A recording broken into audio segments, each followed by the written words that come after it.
Aloha, it's Keegan, coming to you by divine appointment and with your agreement, touching your life. Check out this interview I just recorded with the co-founders of Turiya community, where I am here in northern Arizona. I'm sitting with Tim and Carolyn in northern Arizona at their community project out in the boonies. It's called Turiya, and I'm so grateful to be here and to have taken part in an aircrete workshop where we actually put up this arch that you see behind us, and there's a dome that's just like 50 yards away from, or less, just over here, and it's beautiful and it's coming along, and it's a pleasure to be a part of it and to meet you both, and thank you for taking the time to have a little interview with me as well. Yeah, thanks for interviewing us. Yeah. So I'm so curious, like what was the impetus for creating this community project, like out in the middle of nowhere, kind of? Yeah.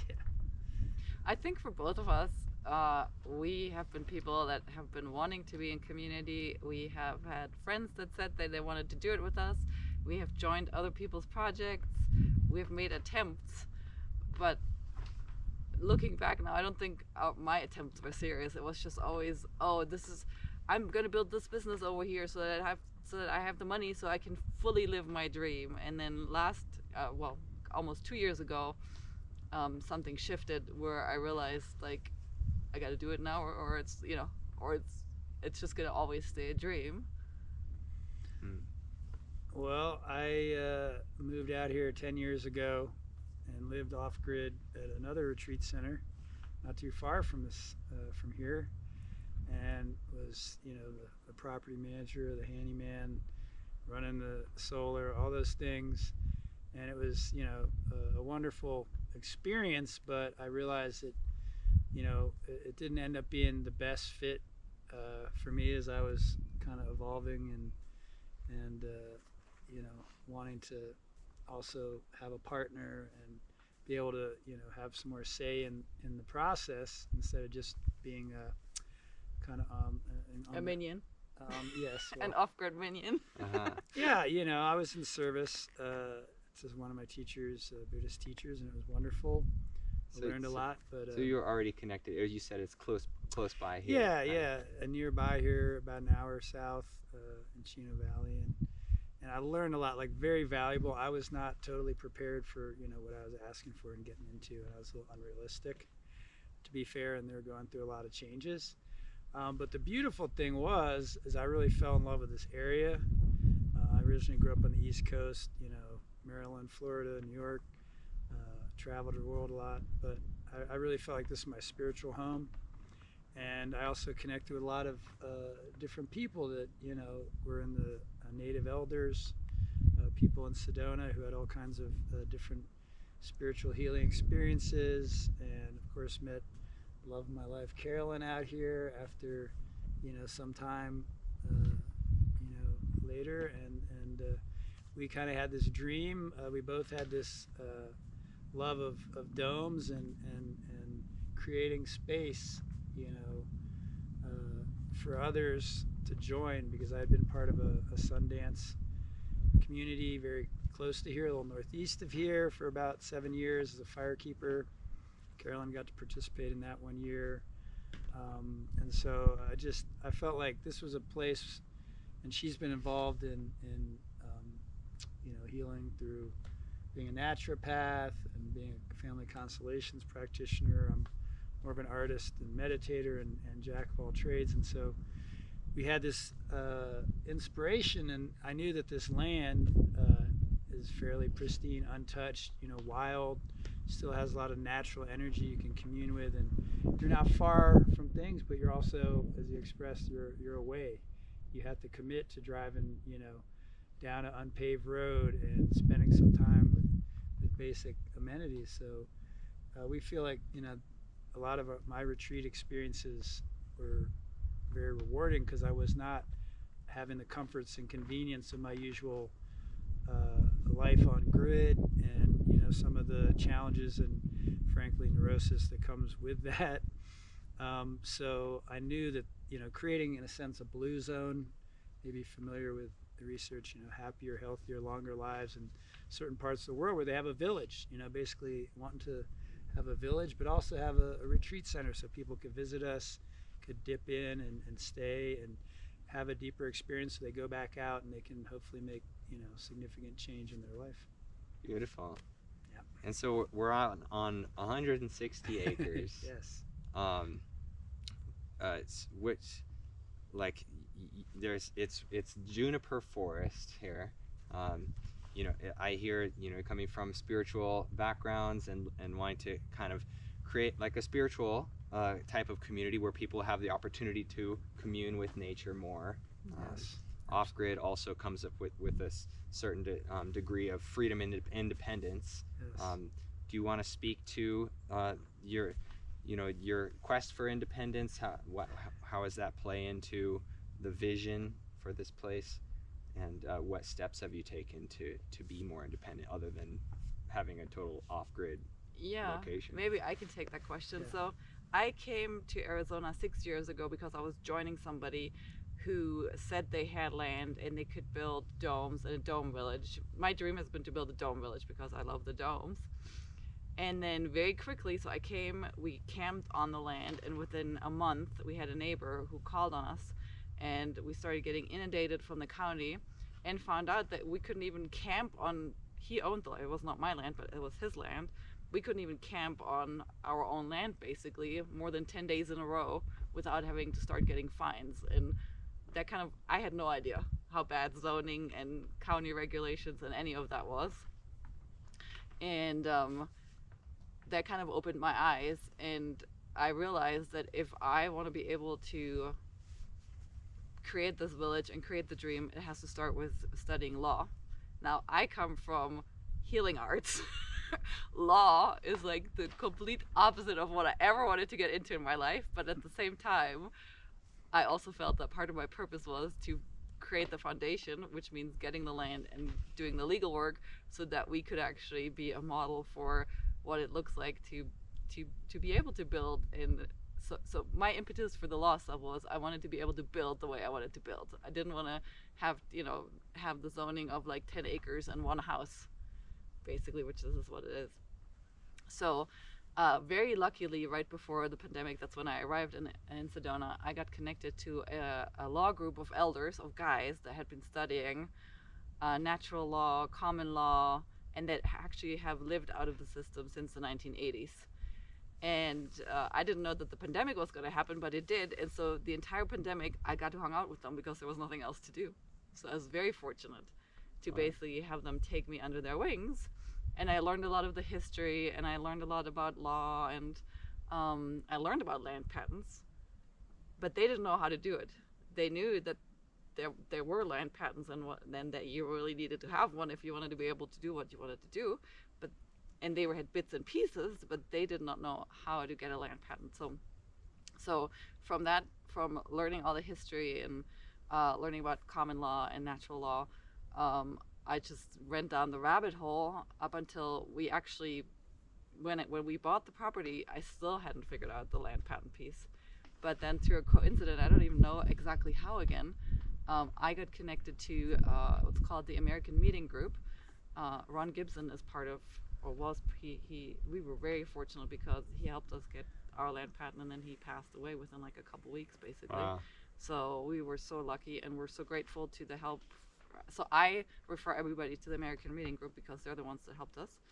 And yes, when you do get a land patent, you have to have some legal training because ultimately you're going to be the one having to deal with the county and having to be able to represent and having to be able to interact and go to court if you have to go to court.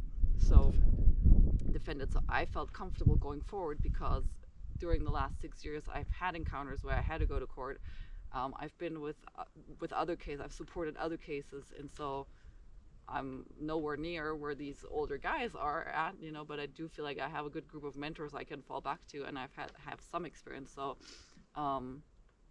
but American Meeting Group, they provide all the training, they provide, they are a great resource.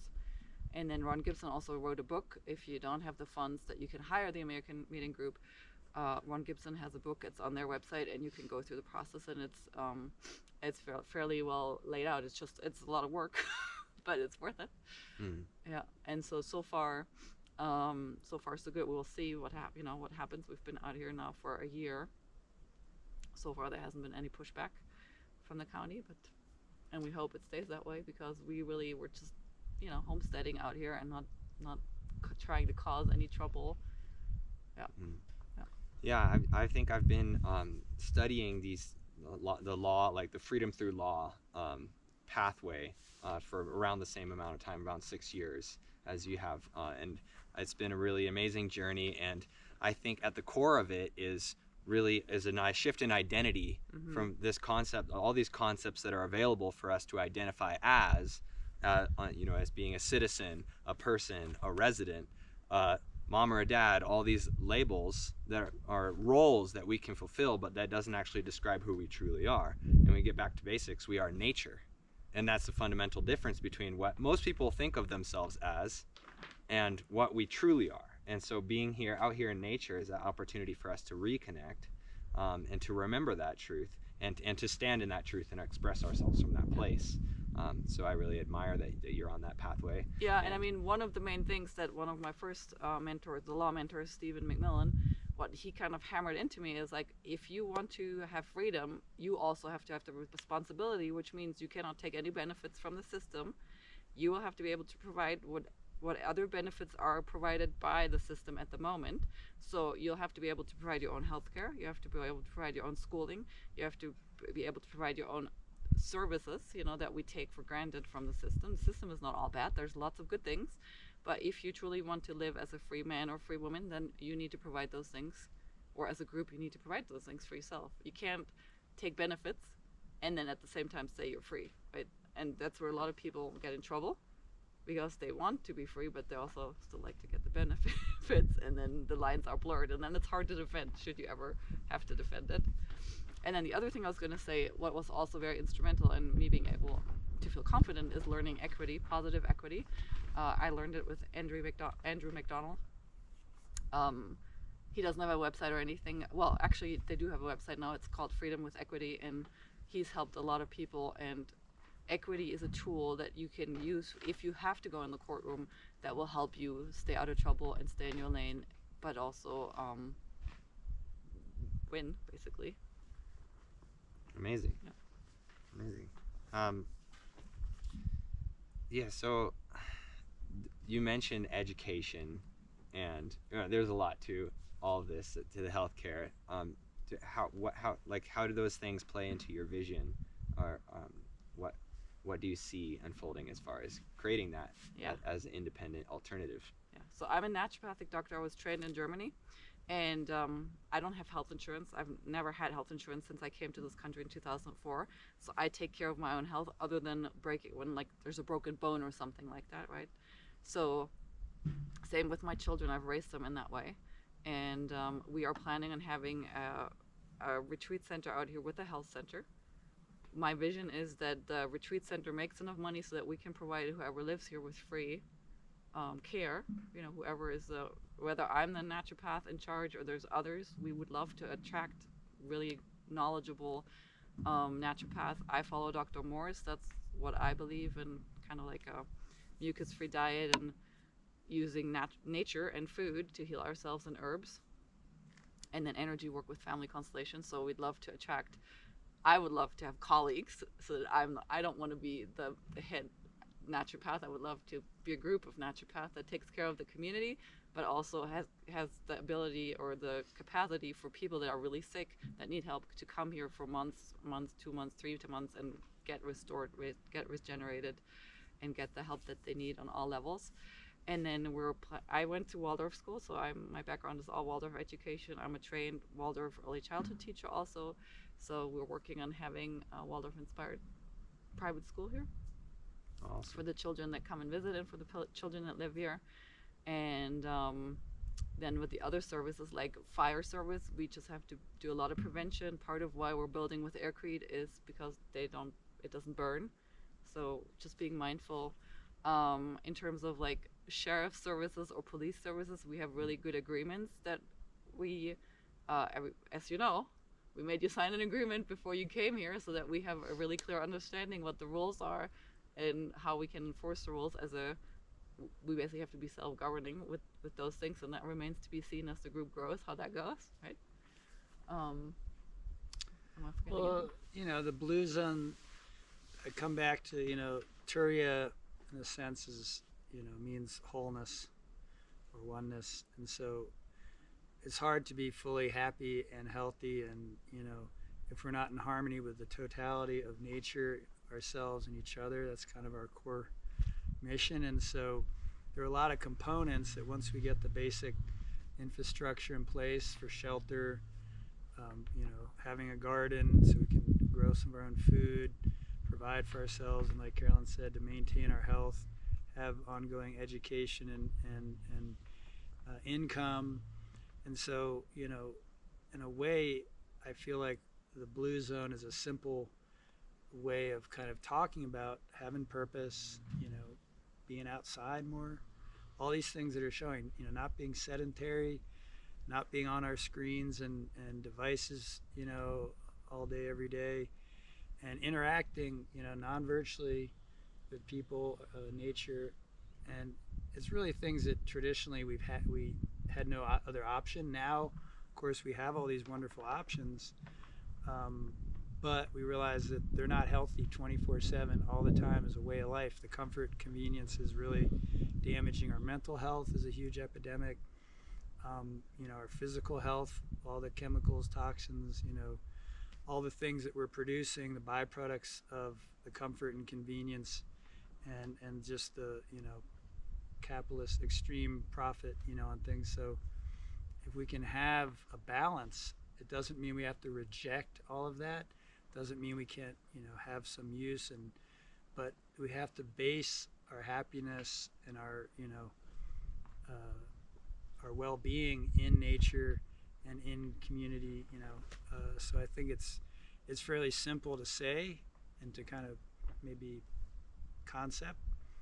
It's challenging to do in this day and age. I mean, this is the thing we're experiencing is, just to get materials here, just to get agreements, to, find ways to educate ourselves and people in process, so it's happening organically much faster than it would have 100 years ago without, cars and things?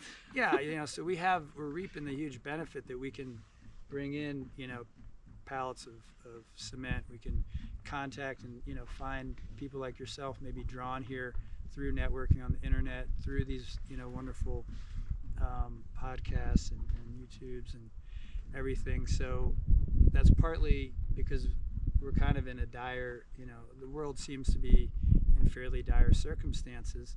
So time's of the essence. So we have to avail ourselves of things that are strategic and efficacious. It can't just be an idealistic thing. And like going back to basics, so that actually we as a human species can survive. Should something happen? Should the meteor hit? Or should we need to figure out how to nurture ourselves because we don't want to eat what is provided in a supermarket? Well, the grid, the banking, all the systems are, clearly they're saying themselves are not stable, to put it, mildly. So should there be some collapses, you want to be prepared. You don't want to be I don't see us as extreme, preppers, but the idea, like, wouldn't you want your children and grandchildren and your friends and relatives and loved ones to have a place and to be participating in that health where you could actually be of service should there be a collapse, where we could go, hey, we could go out and help people, we could offer things because we are locally and we sourced. can support each other because you can't, like, right now we're not set up to support anybody because the first step is to get ourselves everybody that's here right now working where we have everything that we need so that we are supported in terms of food and water and everything, so that we can then support more. Yeah, it's a process, but if everyone, people can learn about it, we're learning from others, people can, learn from us at the stage we're at and going through with our growth, and hopefully get some encouragement, get some inspiration, so, younger folks like yourself, the younger generation goes, okay, I can really put my heart and energy behind this. I may not have a ton of resources. I may not exactly know what I want to do with my life ongoing. It may not be 100%, farming, homesteading. It may not be 100% off grid, but you can see the value, you can experience it, and it gives you an alternative to just hoping that the system that currently exists in all of its complexity is going to continue. We can't necessarily trust that AI is going to save us all from robots or whatever. I mean, I hope it goes well with all that, but I feel like this is my place. This is where we feel called to kind of make our stand. And we were considering, I've lived in Mexico on the beach for a year and it was amazing. So we were considering other places. We were considering Costa Rica, the tropics and stuff. But then my kids are still school age here, and we didn't want to wait. We wanted to start now. And now that we've decided to do it here, we see all the benefits of having it here, where the weather is kind of, it gets cool in the winter, but it doesn't get too hot in the summer. It doesn't get too cold in it's temperate. Exactly. So it's totally livable, like even with right now intense and uninsulated fifth wheel and things like that, it is totally doable and livable.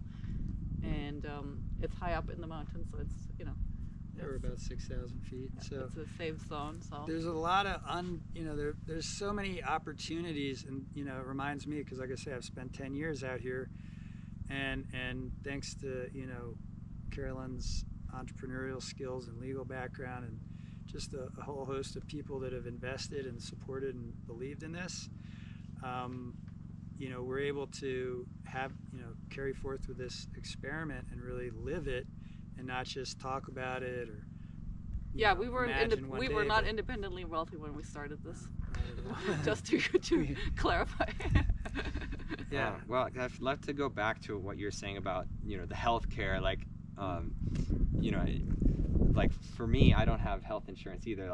To me, doing my daily breath work is my health insurance, and taking care of myself, yes. Always being open to learning new things about how to best, eat natural foods and supplement which things work best for my mind and body and my spirit. Yeah. And that's the true medicine, and coming to being able to source our resources, like all the things that we need come from the earth.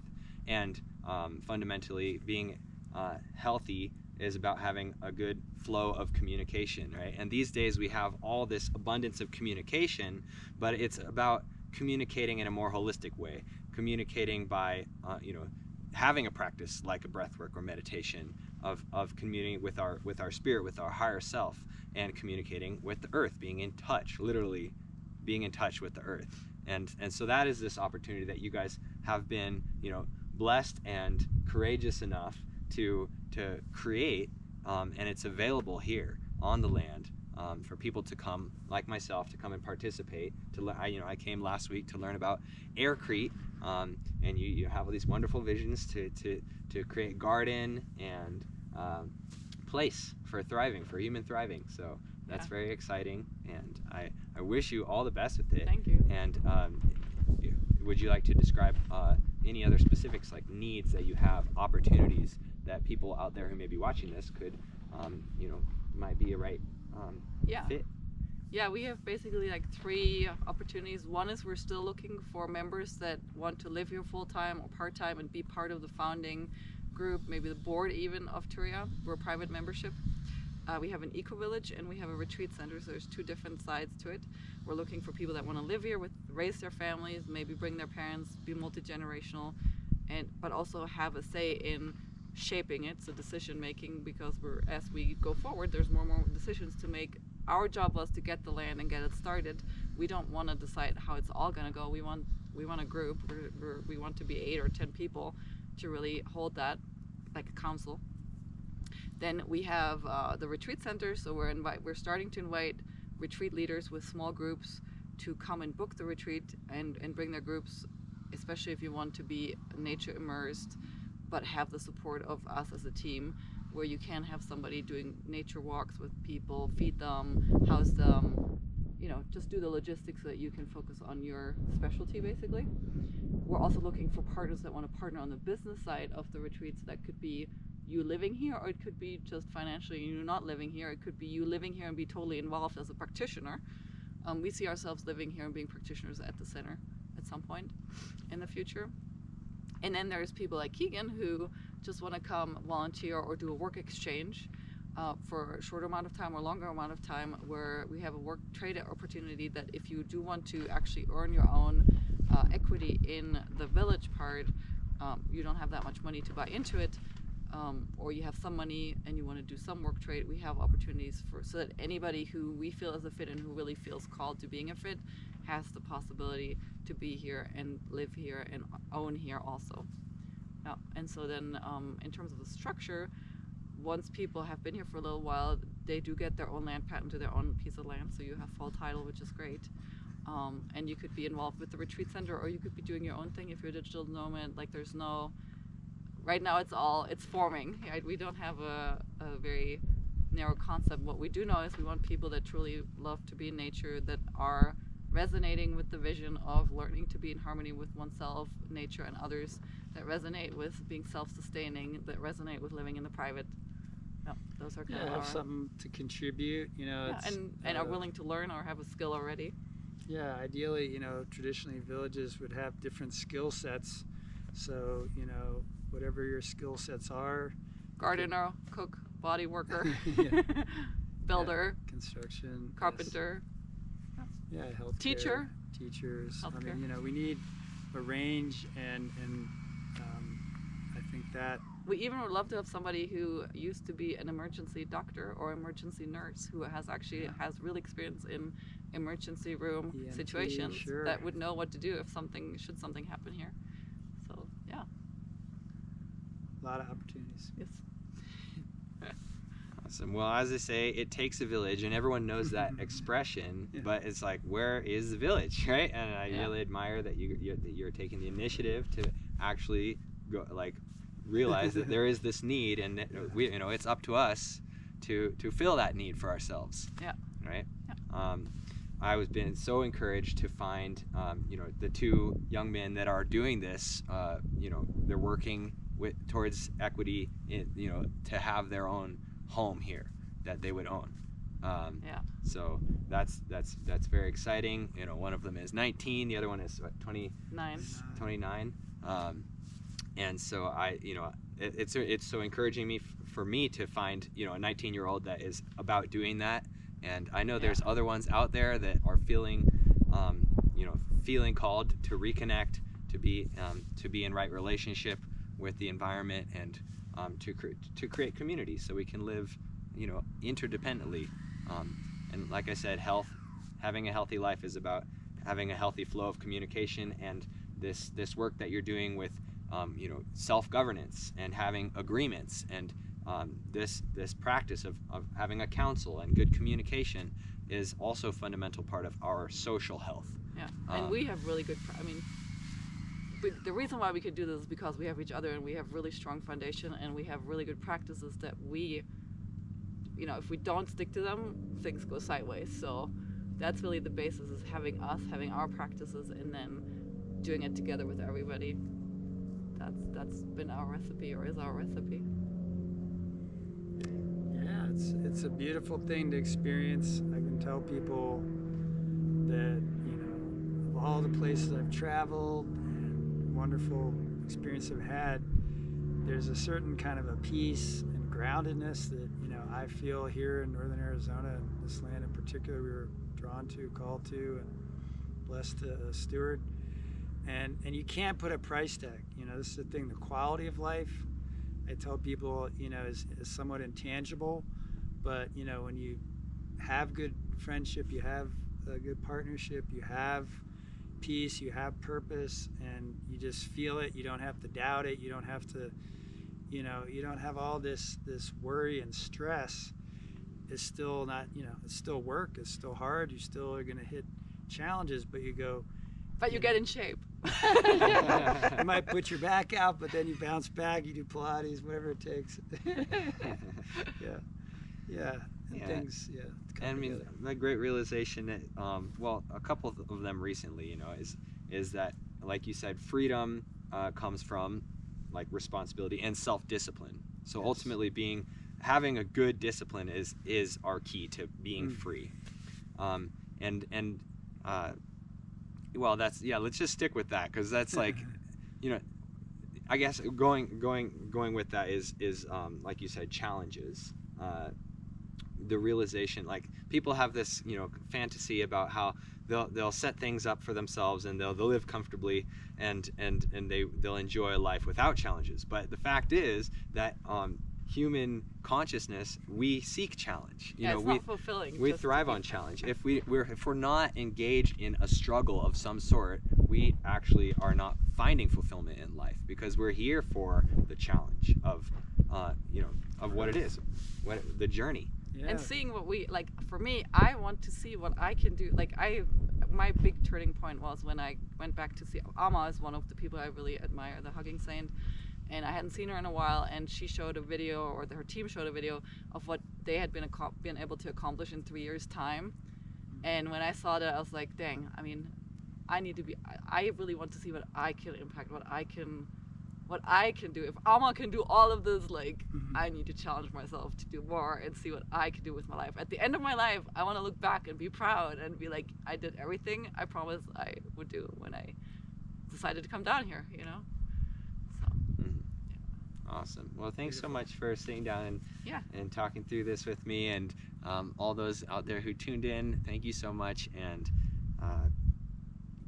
all the goodness of the earth is still here, still Yes. available, waiting for us to reconnect, to activate our relationship, to look at the sky at the nighttime, and to see the beauty of the stars, and understand what the messages they have for us, and all the trees and rocks and animals. We're all one big family here on the earth, so let's engage and be connected. Oh, Yeah. Thank you.